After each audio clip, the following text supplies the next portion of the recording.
Nie wiem, jeszcze nie. A powiedz mi właśnie, to szukacie biletów, gdzie to się da?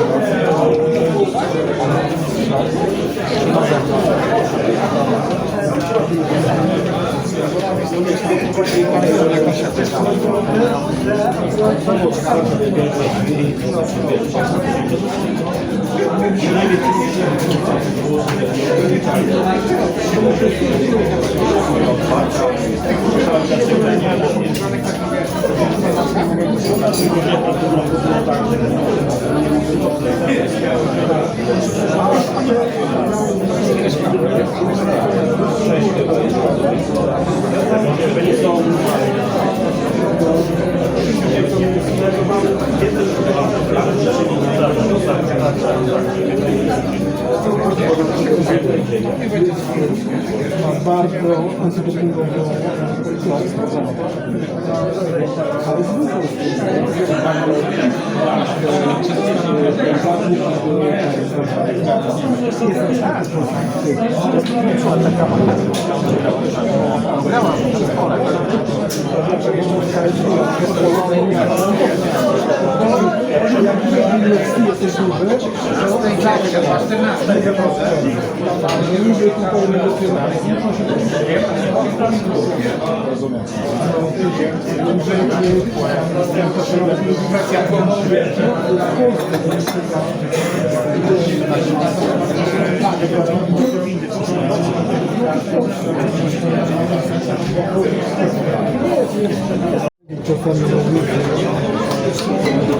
chłopakami, którzy poszli 6 km mniej ode mnie, tak ją zamiatali po macie, że to szok. Ale z drugiej strony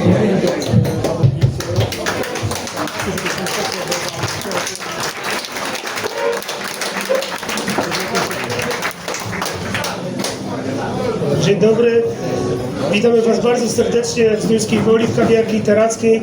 Jest nam niezmiernie miło dzisiaj gościć naszego gościa specjalnego, szanowni Państwo, Cappo tutaj Shelter.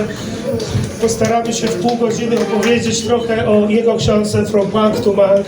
Spotkanie poprowadzi Karolina Szumska, także już nie przedłużając, zaczynamy. Miło Was wszystkich bardzo widzieć. Cześć, witam.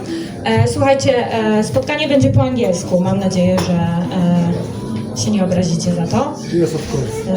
Okay, maybe we can get straight. How are you? Good to see you. Good to be in Poland. Yes.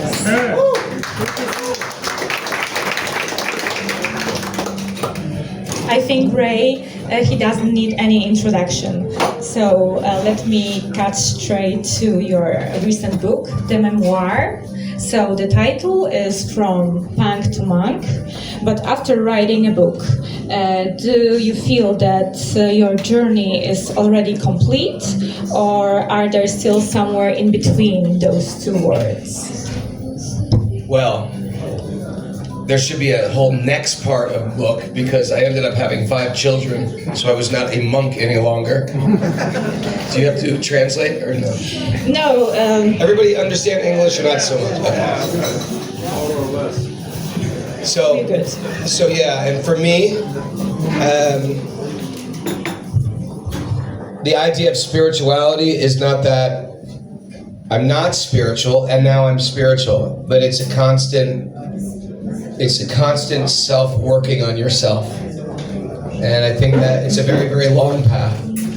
And I'm definitely not where I would like to be, but I feel like I'm still trying and I'm still on my path.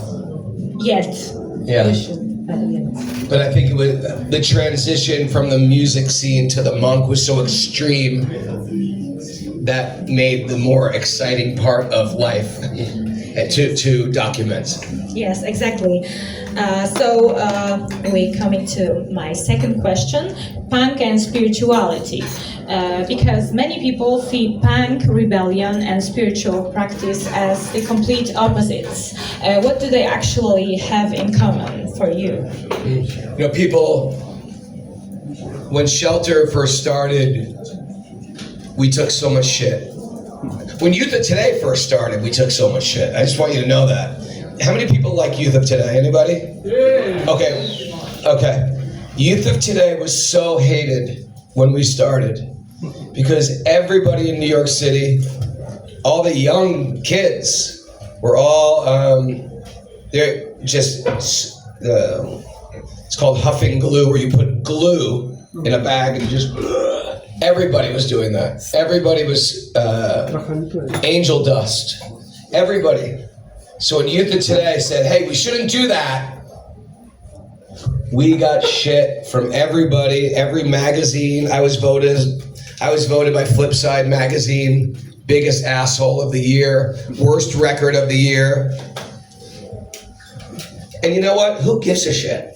Who gives a shit if people don't like you? I think it's important to get to a point in your life where you walk your talk, you live what you feel is right in your heart, and ultimately, if people love you, big deal. And if people hate you, big deal. You just got to do what you're just called to do. So when I got on my spiritual journey, we were hated. It took so much shit. And the biggest argument was, this is a punk scene. And in the punk scene, there's no rules. And here you come again with all these rules. It's a good point. Yeah. This was my answer. Well, if there are no rules, then I can do whatever the fuck I want to do. How about that? It's a good answer, right? Yeah. So, and ultimately, the origins of music are connected to spirituality. From the very aboriginal musical sounds as an offering to the sun, to the gods. You know, European classical music also as an offering. So I don't think there's anything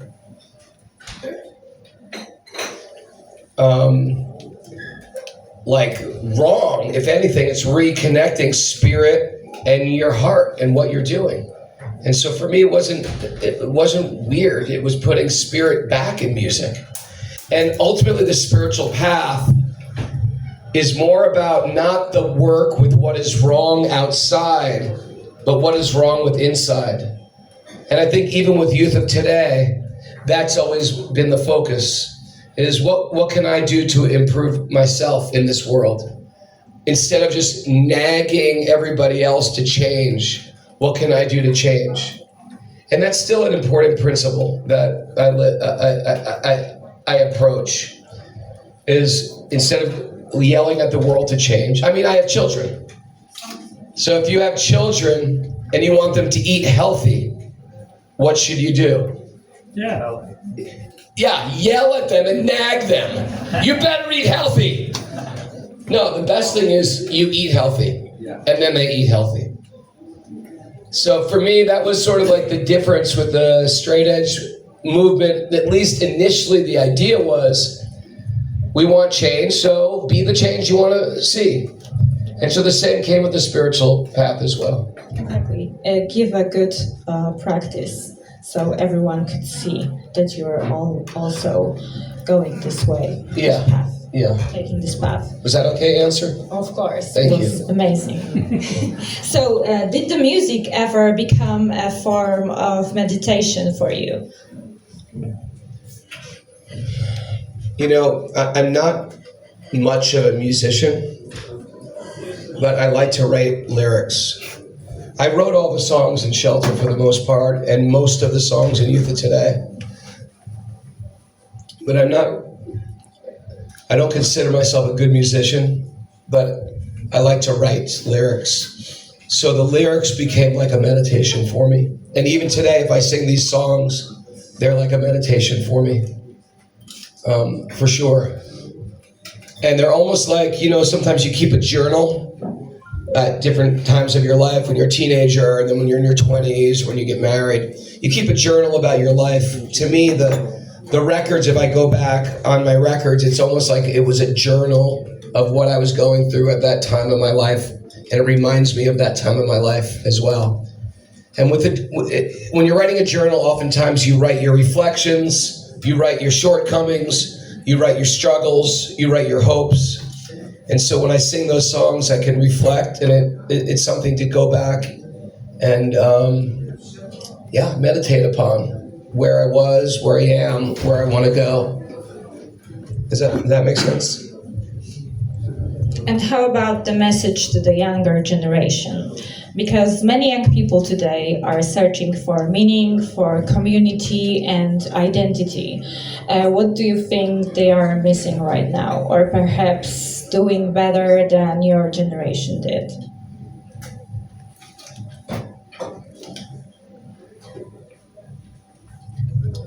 I guess it depends what young people. Some young people are very cool and some people are lost. And I think it's sort of sad that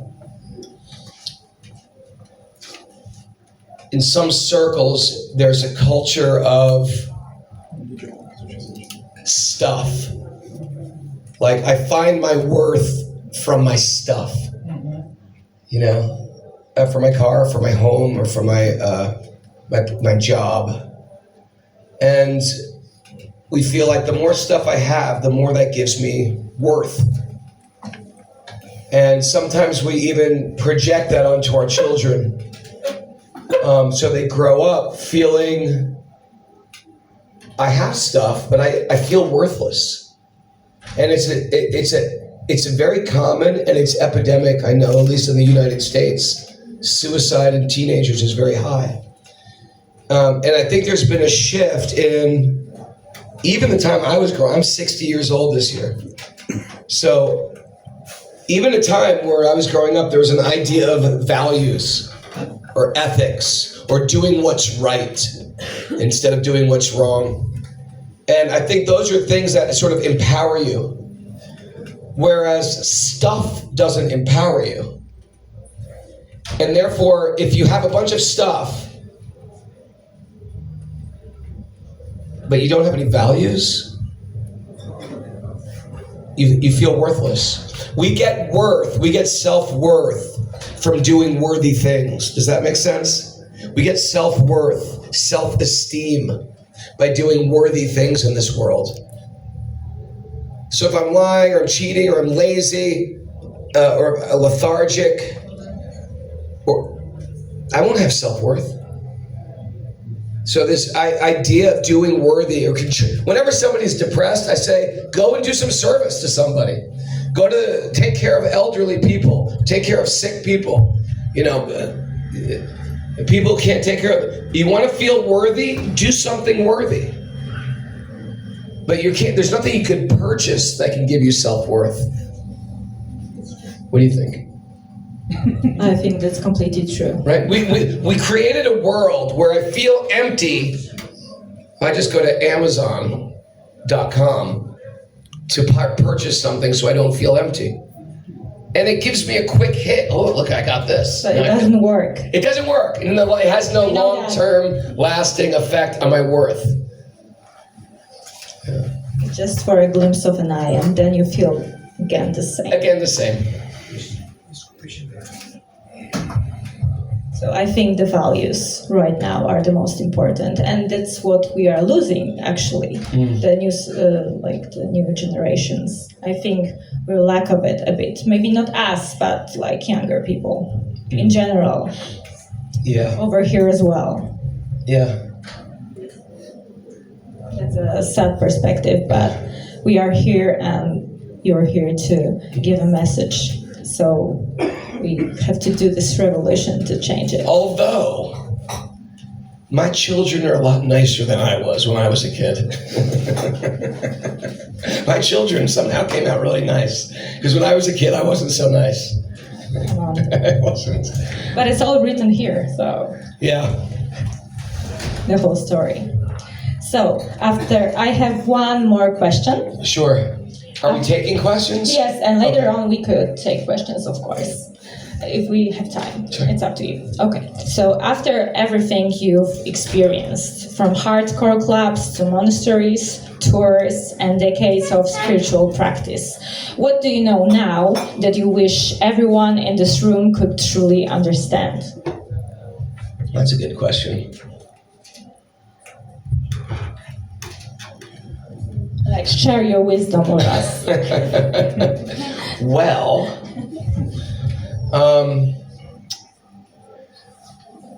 because I got into wisdom studying seriously studying it from the time I was 22, you can read these things but they don't necessarily sink in.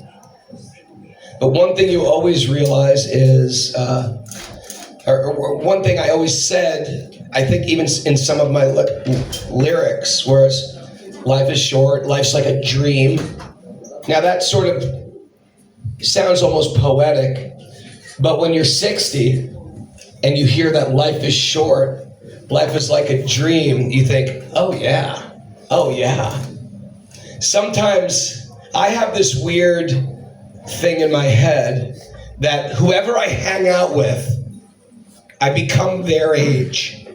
So if I'm hanging out with my teenagers and they're saying, yeah, we're gonna go to, we had graduation today and we're gonna go out to a party. I'll say, oh yeah, where are we gonna go? And they'll be like, well, we're not gonna go anywhere. I'm gonna go with my friends. So sometimes when I hang out with people, you forget because it was almost yesterday that I was 20. Does anybody feel like that? Yeah. It was a moment ago. I feel the same. It was a moment ago. And so this idea of life goes very fast is important because there's always this idea of, well, I'll get around to it. But if I look at my life now, thank you, there was always this feeling like, well, when I get to this age, I could do that. Or when I get to this age, I can do that. When I get to this age, I can do that. But I'm 60 years old. How many summers do I have left in my life? 40. At least. My mom is 99. Oh, cool. But my father died when he was 64. His father died when he was 60. Right? So it's one of these things we don't know. We don't know. But the window of opportunities closes, doesn't it, as you get older? Like when I was little, I wanted to be a baseball player. Now I'm older than all the baseball players, right? Then when I was 11, I wanted to be in the Army. The Army takes anybody. They won't take me. I can't sign up for the Army. The Army would be like, get out of here, you're too old for that. At one time I was thinking, well, maybe I'll be a UFC fighter. Nah, they don't want me. Couldn't make it. So it's one of these things that the window of opportunity closes as we age in a lot of ways. So my point is, this idea of putting things off that are important, they don't seem urgent, but they're so important. Now's the time to do them. That's one thing. That life is short. And also, we should sometimes we get caught up in culture around the world that's created this, in a busyness. If you ever stop somebody, they're sort of like, I'm busy. But oftentimes, we don't even know why. We're busy doing nothing. We don't even know why we're busy. Scrolling the phone. Huh? That's what I catch myself. Scrolling down the phone. Scrolling down the phone. Or just, sometimes we go to school, we go to university, and then right out of university, we get a job. And next thing you know, you're 40 years old. And you never even thought, well, where do I want to go? Like I'm climbing, in America, they say, climbing a ladder of success. Have you heard that expression? You work hard, you go to school, you save your money. In America, you got to pay off your school, pay off your loans. And then you've made it to, and if you could really focus, you can get to the top of that ladder. And in my other job, besides being a famous punk rock singer, I teach yoga. And I have so many very wealthy people who are unsatisfied with their life. But they've been very focused and very determined, and they've climbed the ladder of success. And they get to this top, and they just don't even want to be there. They're unhappy with their success. Because they were running very fast, climbing a ladder, but not realizing where that ladder is leaning. So when they get to the top, they don't even want to be there. They haven't looked where they want to be in 5 years, or in 10 years, or in 20 years. Who do I want to become? Where do I want to be living? Who do I want to be with? Who do I want to surround myself with?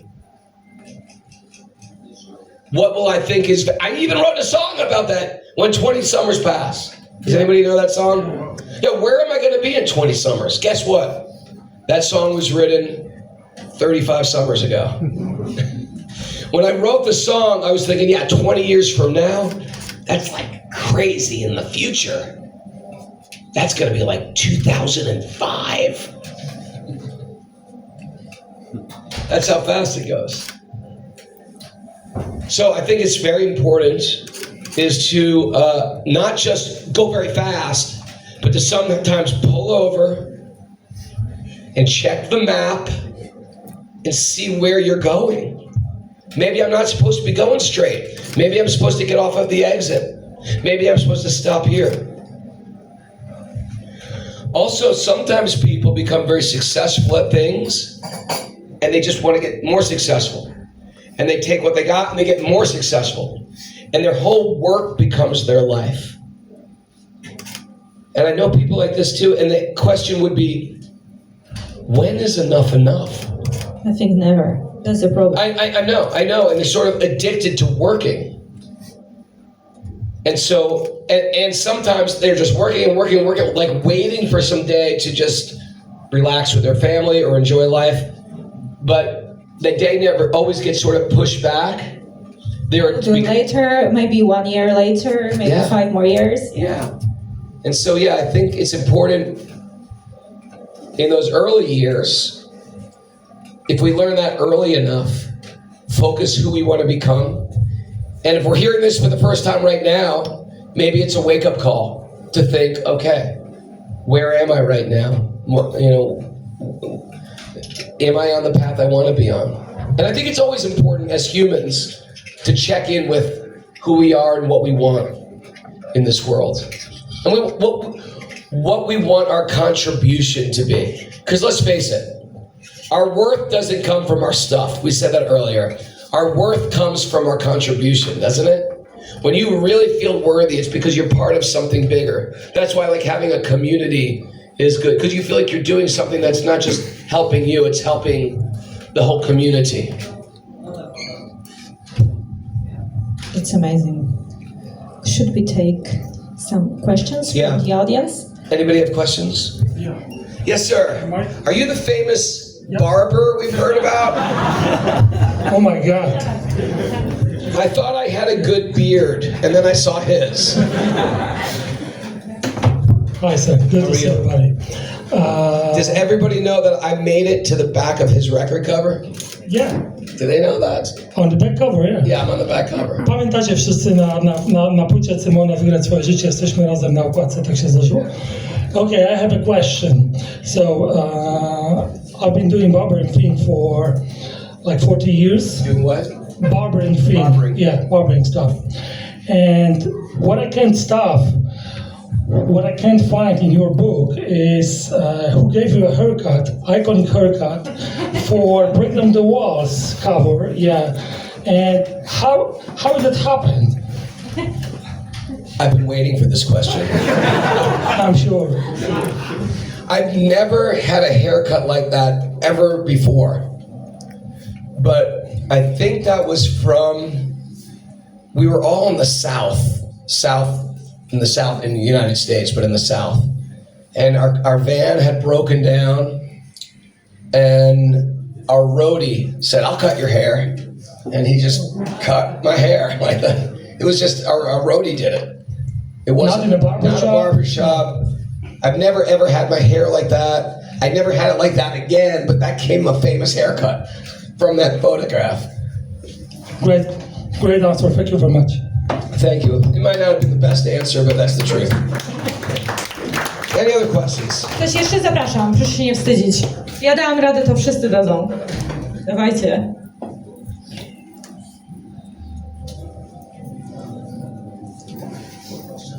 I mean, he asked that question. There's got to be another question. After asking a question like that. How are you, sir? I'm Wojciech. What's your name? Wojciech. Wojciech. I've got a question. You've got the lassie corals around your neck. What's that?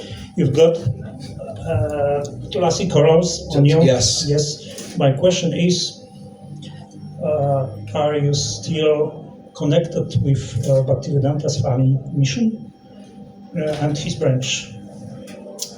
Yes, I am. He asked, the question was, he asked about my beads. My beads are, it's called the holy basil. It's similar to the basil you put on pizza, but it's a different type. And in Indian families, everyone's got one growing at their house.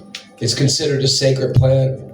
It grows very big and gets very woody. It only grows in tropical places. If I grow it at my house, I have to take it inside in the wintertime. But it can grow like a big bush like that. And the idea is that the plant is actually a goddess. So devotees of Krishna wear them on their neck to remind them of God. And the Swami he mentioned was the first person who taught devotion to Krishna in the United States and all over in the Western world. Before that, it was just in India, not many people know about it.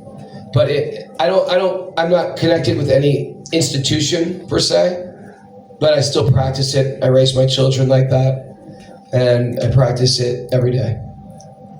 Thank you. Yes, sir.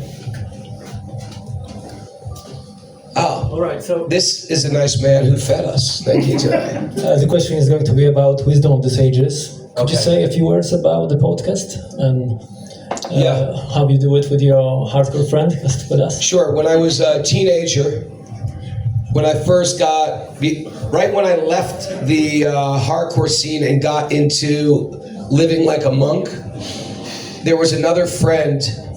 You see, I'll go back a little bit, because if you were not into rock and roll, but you liked weird music, in the 80s it was either like Arena, whatever, Def Leppard, Jay Giles Band, Aerosmith.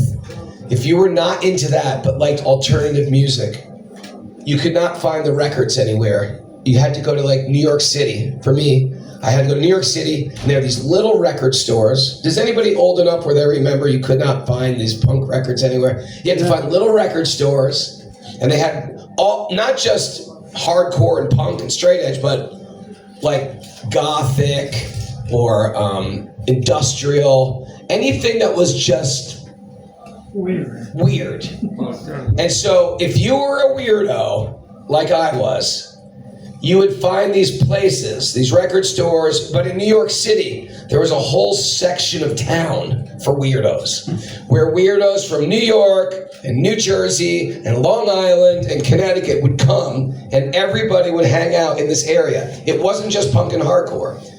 That's why there were so many, a strange mix. And it was not just music, it was food, like that. There were no vegetarians, not very little. So you could find a vegetarian restaurant, which you couldn't find where I grew up. There was alternative, the way people dressed was alternative. Spirituality was alternative. Like the Hare Krishnas, that I became a devotee of Krishna, they were a bunch of freaks in New York, and they fit right in the Lower East Side of Manhattan. Why? Because everybody was a freak. There was witches, white witches, black witches, Christ consciousness, Buddhists. Everybody went to this one area of town. And so in this town, my friend,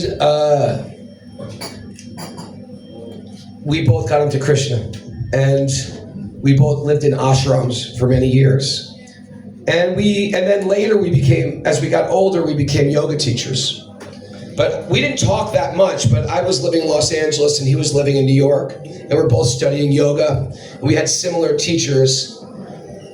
And then I started teaching online in 2019 to a bunch of my students, yoga philosophy.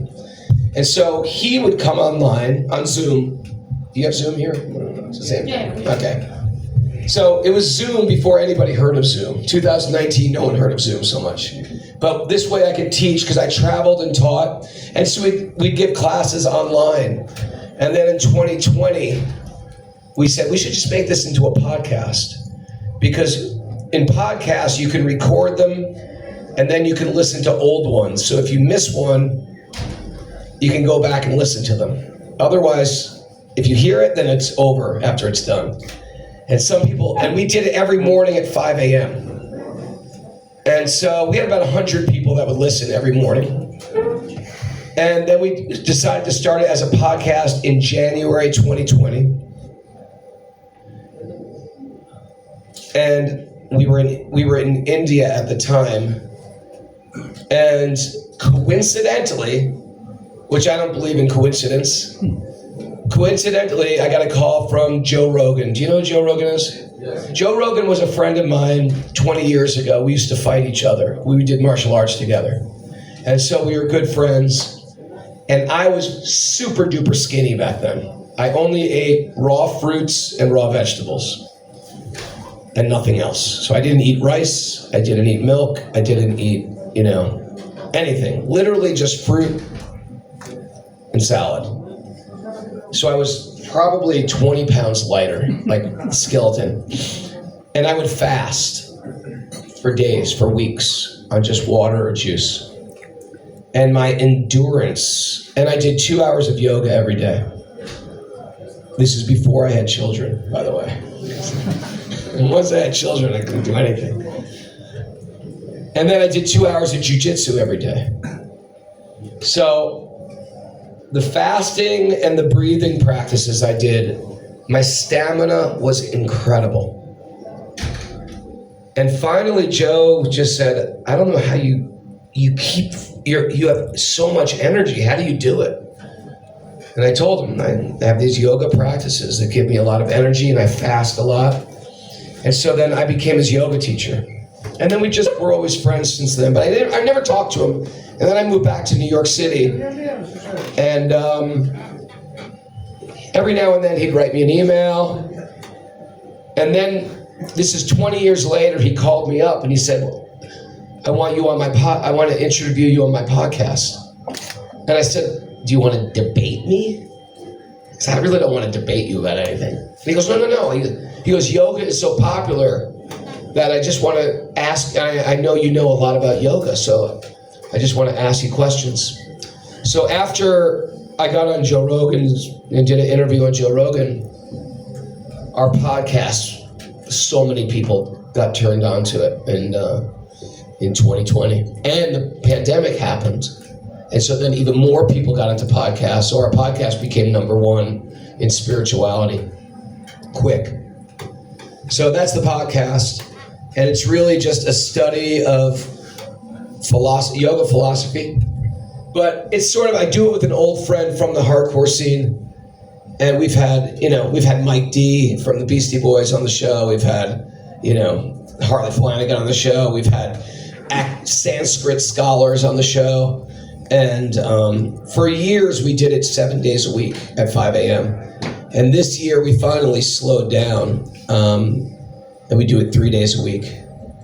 So I think we have how many episodes? 1,783 episodes. Available on Spotify or YouTube, or is that wherever you get podcasts. It's serious, but it's also lighthearted. So if anyone's interested in yoga philosophy or how to apply it, you hear it from a couple hardcore guys, basically. Thank you. Did that answer the question? Okay, thanks. Any other questions? You can ask anything. Come on down. What is your name, good sir? Carol, it's Charles in English. Charles in English? Hi. I'd like to know what more would you like to achieve in music and in life? What other goals are for you ahead? Do you feel like I haven't done enough? We want more. I'm just kidding. Thank you for asking that. Truthfully, that's like a prayer that I have. I'm writing another book right now. It's almost done. It's called The 6 Pillars of Bhakti. It's about transforming your heart through simple practices. And that's one thing. I plan on writing more. I also, I feel like I want to write some music more. I didn't think I did, but over the last year, I've been sort of calling. I don't know what it will be. I don't know if it'll be a Shelter record or if it's just going to be me chanting. I don't know. But I feel like there's some music in me that I have to get out of me.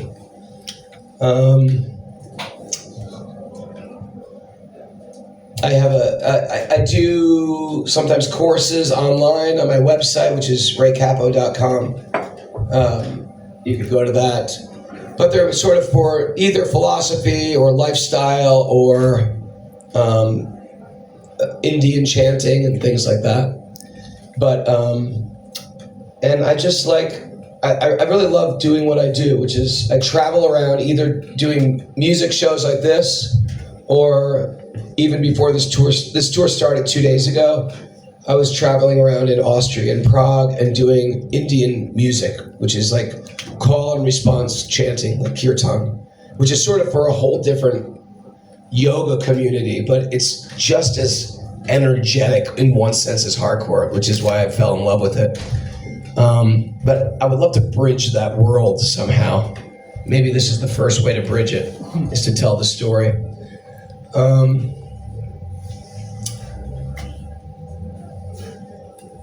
And someday I'd like to make a retirement community of like-minded people. Serious. In the forest. Yeah. One thing that I do that I love is I take people to India every year. I take groups of people to India and I take them to all the places I went when I was young that are holy places. And we go to these places and I tell the stories and we sing and chant, and it's probably some of the funnest thing I do all year. I do it every year. I've been doing it every year since 2007. And then we have a farm where I raise my children, and it's a big property that guests come on weekends, and I give classes and on yoga or alternative living or kirtan. And so I do that a lot too. So I don't know what's next, but right now my plate is very full, but I'm very interested to see where it's going to turn into. Thank you. Yes, sir. Hi, my name is Dominic. Nice to meet you, and I'm listening to all your bands for years. But you look familiar. Do I know you? I was told someday that I'm looking a bit like you. But it was like 20 years ago. I think you're better. I think you're better looking, my friend. No, maybe, don't say that about yourself. The difference with the bird, you have the better bird. But you were talking about the past. You were talking about the future. But what about today? I heard that you have you had some problems on the way, and you were going with some random people. And who are the people? And did you make friends with them and invite you to the show today? You know, our van broke down on the way here. You know, every time I've toured through Europe, I've never broken down in Europe. But our van, something was leaking and we pulled over. But I always realize, in my head, I always believe there's a reason something happens for some reason. And sure enough, this big tour bus pulled up, packed with Polish girls, women, old Polish women, old and young Polish women, and they gave us a ride. That's it. That's nothing more to the story. You were singing with them. They were singing. Yeah, they were singing. They were singing Polish songs, and I was sort of singing with them. You should do a cover. Yeah. Maybe it will make it to another book. Yes. Sorry. Adventures in Poland. We always deliver, so be careful. The night is young, so. Did anybody ever see Shelter at that Polish Woodstock festival? Yeah. That was pretty crazy. That was probably the biggest show I've ever played. They still have that, right? Ish. Different area, but the same festival Okay. with hundreds of people attending every year. So it's pretty massive. I think the biggest festival in Europe. Yeah. Any other questions? I have a question about the right here. Yes, sir. Just a quick question, because we're talking about the spirituality and music and stuff. I was just wondering, what do you think about the current American politics, like the state of America at the moment? I know it's a tough question. No, I can ask you just how I deal with it. Yeah, I deal with. I find in my life, I deal with what I can affect. If I can't affect something, I'm not going to stress about it, because I've seen the politics ruin people's lives. People like. That's what I mean. People like it ruins their mind. The people that really can't do anything, they get so upset, and it ruins their life. Instead of just raising their children, they end up just worrying about Donald Trump and hating Donald Trump. And I see it transform their whole lives into something angry and hateful. And it's so divided. I really think there's external pressure going on by media, pulling people away. Because it was never like this in the world. So there's some force going on where family members are hating family members. Do you think that, because back in the 90s we didn't really experience anything like that? I remember back in the 90s there was we were not so divided. Look at the politics, right? And I know it was like when we were in when I was 19 in Youth of Today, we lived in an apartment in New York City with Tommy Carroll from Straight Ahead, the singer of YDL, which were a bunch of skinheads, then the singer of Nausea, and the guitar player of Nausea. And so one's far right wing, one's far left wing. Me and Tommy were straight edge. The singer of Super Touch. We had like 11 people in this apartment. I think a third of them were straight edge, a third of them were skinheads, and a third of them were anarchy punks. And we all got along. We all ate breakfast together. I think when you focus on differences, everybody's different. Identical twins are different. If you just make that your focus, then you'll never have peace, because we're all different. You don't have to agree with everybody, but you can have at least common decency for each other. When you focus on, well, what do we have in common? Think about a husband and a wife. How successful will that marriage be if you're always focused on what the other person is doing wrong and how they're different? You can't have success in a marriage. But if you think what do we have in common? What do we love to do together? You'll have a more successful marriage. And I'm not going to stress. My life is too short to stress. People die of stress over things they can't control. I don't think that's apathetic. I think that's intelligent.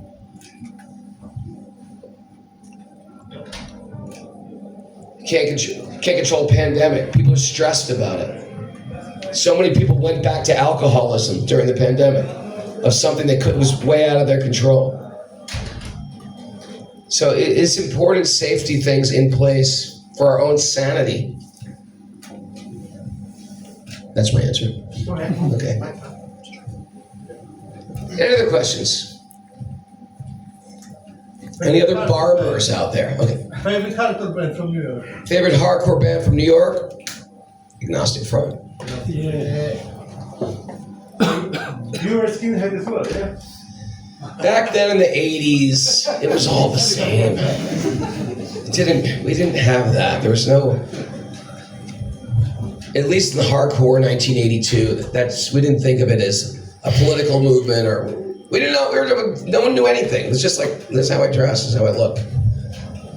We were trying to figure out who we were, I think, still. like you do, like every teenager tries to do.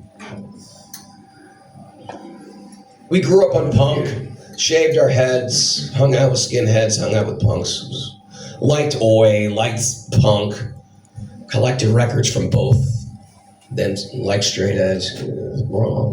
It's all mixed together.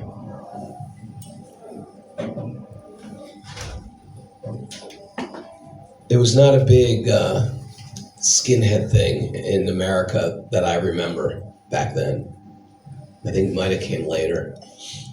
Not like it was like in England or even in some places. I remember when I first ran into Nazi skinheads though, like real serious Nazi skinheads. Because on the first Youth of Today record, Can't Close My Eyes, do you know that record? Mm-hmm. I had a shaved head, and it looks like this. Like, that's the face, like that. And that was a big poster, and we went on tour in Europe. And no one was straight edge. We got so many beers whipped at me on that tour by just drunk punks in squats. And we just took so much abuse on that tour. There was like one straight edge scene in Belgium, and everybody else, it was just crazy. And then we played a show in the Netherlands. And when we came in there, it was filled with about 200 Nazi skinheads and their girlfriends. Because I guess they thought I was a skinhead. And I've never seen anything like that in my life.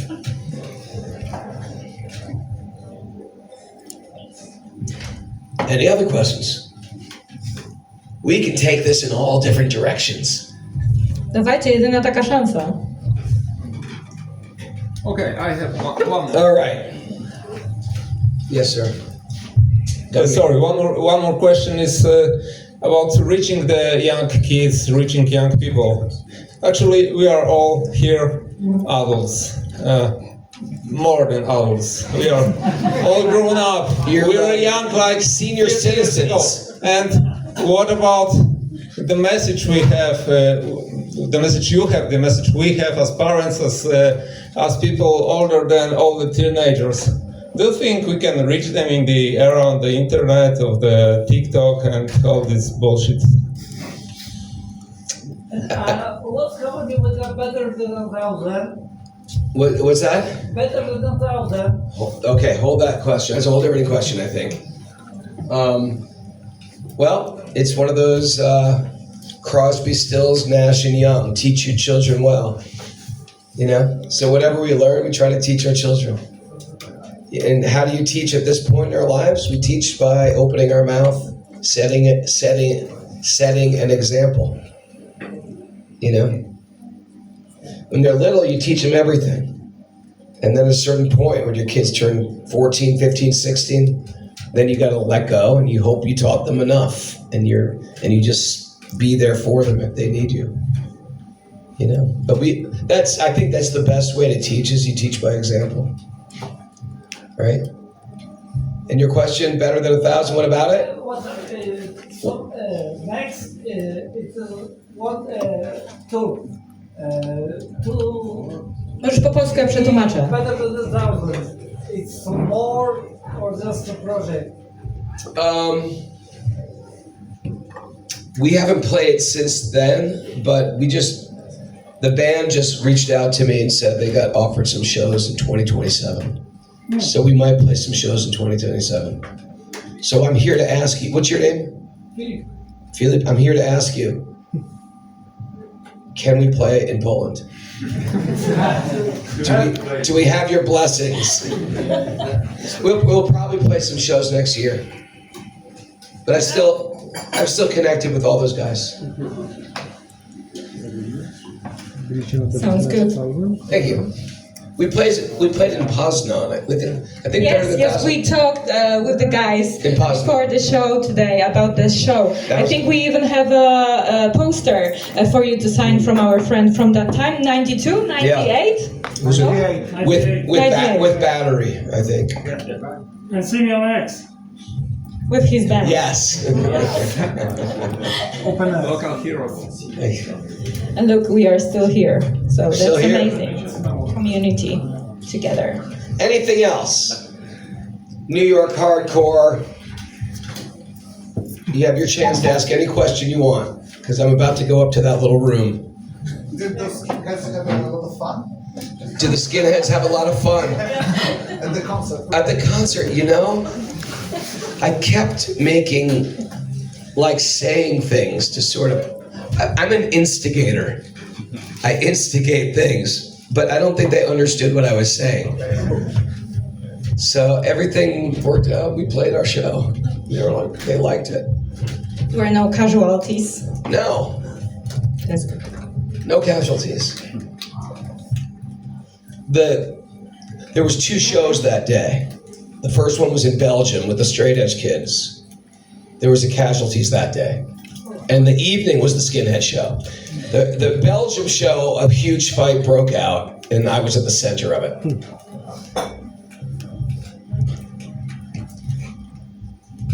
Can leave it at that. Hi. Hi, how are you, dear? What is your name? Podejdź, ja przekażę mikrofon. Hello. Hello. Hi, I got a question. Is that true that you found out about Hare Krishna from Vinnie Signorelli? From who?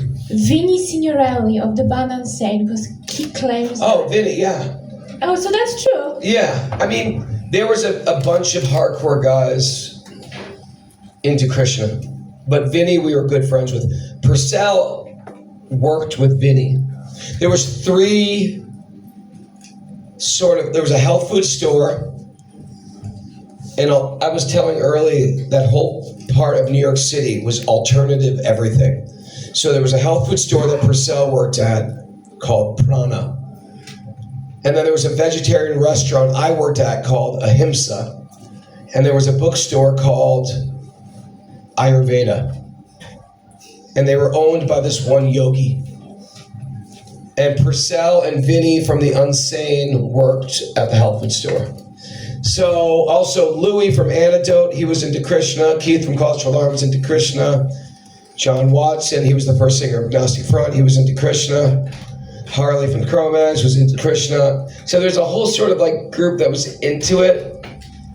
But I think because me and Purcell or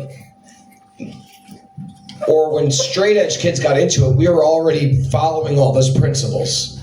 We didn't drink, we didn't smoke, we lived a clean life. And the only people we knew that were into Krishna really were just the Cro-Mags, and they all smoked a lot of pot. And so I was like, at that point, I was just so young, I thought, I guess every Hare Krishna smokes lots of pot. And then I started meeting some older Krishna people, because again, the whole Krishna movement started in that same area where the punks hung out. It started in the park. The Swami in the 60s used to go to this park. And that's the same park that the old hardcore club A7 was at. Hardcore started in New York at A7. It was on the corner of Avenue A and 7th Street. And there's a park there, and the park was filled with drug addicts. So the Swami came there and he would sit under a tree and just chant. And so all the punks would hang out there, and I talk about this in my book a little bit too. That's how the punks got sort of introduced into alternative spiritual paths. Because one thing Hindus do is they give food away. They give sacred food away because they feel like the food is cooked with love, and then you give it away and you're giving people love. And so I think Harley, Flanagan from the Cro-Mags and those guys and Vinny, they all would just eat this food and they'd read the books, and they all became vegetarians. And sort of Shelter took it to the next level. Shelter all became monks. And so, yeah, Vinny, we were really close to him. He was really nice. Thank you so much. He played on the Here We Go video. I don't know if you know that. If you see the Here We Go video, that's Vinny from The Unseen. Yeah. I never recognized. You'll see. Yeah. Thank you so much. He never was our drummer, but he was gonna be. And it didn't work out. So he did the video and then he didn't. Yeah. Very nice guy. Hi.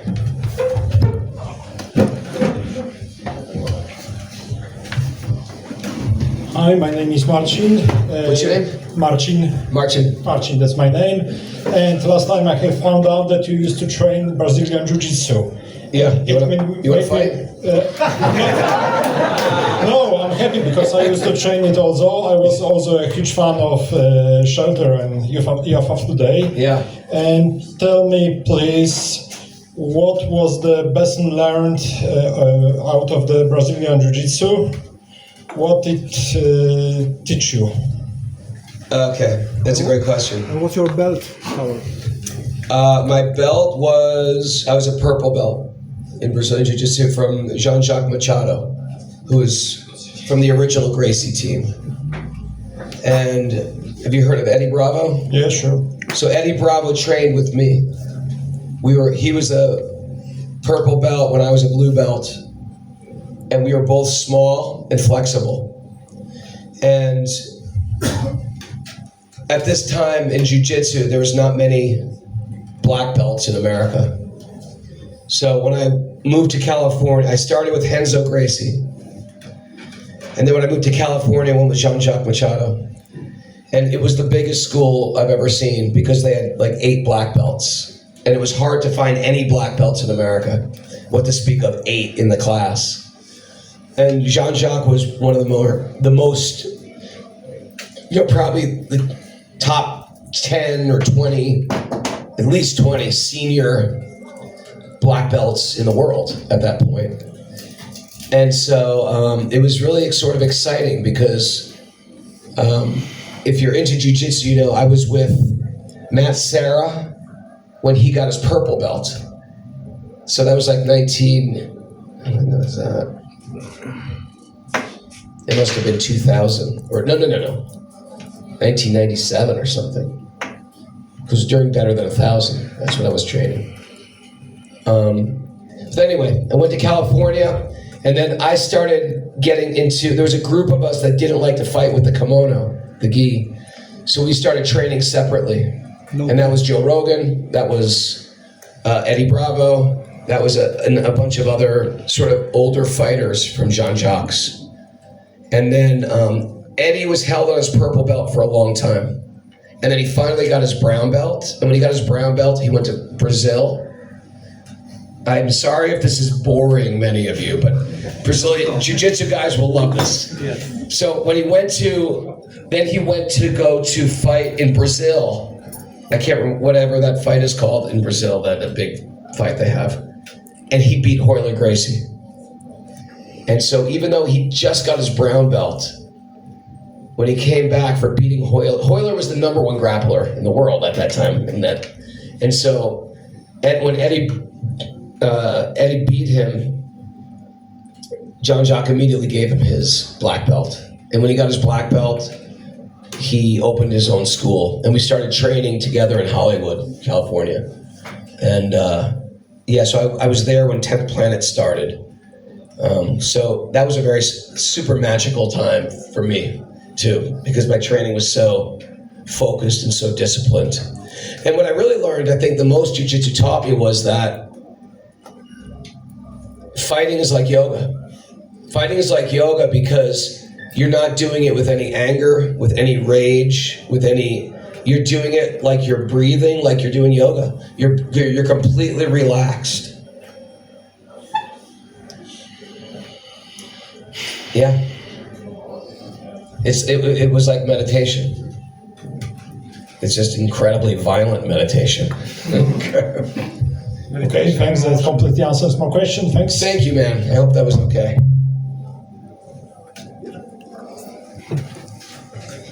You want to add one more? How do you feel about Joe Rogan hosting White House UFC? gala this night, upcoming night. Is that tonight? Yeah. You know, I don't really watch the UFC so much anymore. How do I feel about him hosting it? He's the best commentator ever. He's the best at that. Yeah. I like Joe. He's cool. Are you still in touch with him from time to time? Not so much. I'm one of these people, I don't like to bother people who have a lot of stuff to do. You know? I don't. Yeah.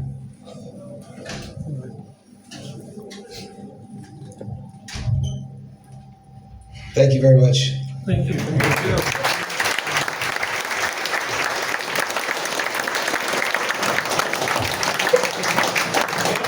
If you're interested, if you have a book, I'll sign it if you want it. Yeah. And if you don't have one, I have a few. It's also available audio if you want to get it on audio. Thank you. Thank you. And thanks to you.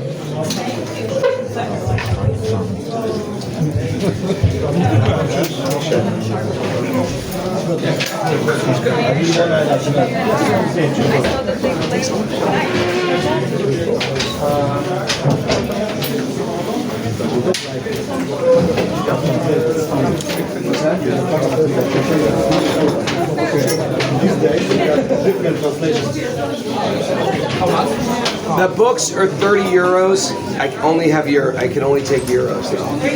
Yeah. Or PayPal. Talk to like the others. Or PayPal.